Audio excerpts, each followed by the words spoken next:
JP Associates, that's the stock in focus right now. The third quarter numbers are out. The stock, after a flattish better part, is now beginning to look up.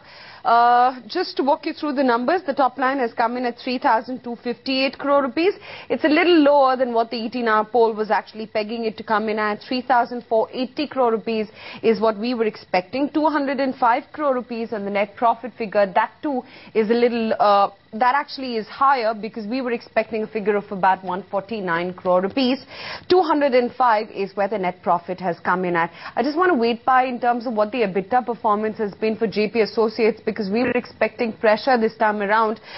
We were expecting the margins to come in down by about 6%, and on an operating profit margin figure, we were expecting a figure of 21.4% versus a comparable of 27.3%. The stock in the last 2 minutes has just been all over the place. So let's just wait by. Yes, the PAT has gone down this time around by a good 12%.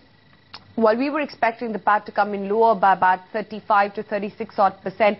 So on the PAT performance, the numbers are a little better. However, you do have to factor in that the other income component for JP Associates in the third quarter has been relatively higher this time around. So you will have to adjust for that particular figure as well. About 120 crore rupees is where the other income stands for the third quarter versus a comparable of 4 crore rupees.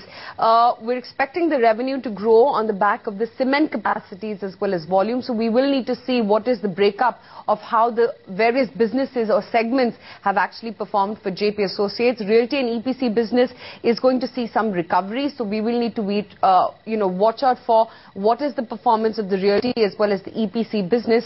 The fall in cement prices, however, in the third quarter is going to lead to a lower EBIT picture as well. So let's just wait back for all those breakups. In fact, we should get in our research analyst Darshan as well to quickly mic up and talk a little bit more about how the various segments have performed, and we can read into those numbers a little better because it's a mixed set up until now. On the PAT figure, yes, the numbers have come in higher. It's come in by about almost 205 crore rupees, or 233 crore rupees actually, we stand corrected. We were expecting a figure of about 149 crore rupees. So yes, the numbers are better.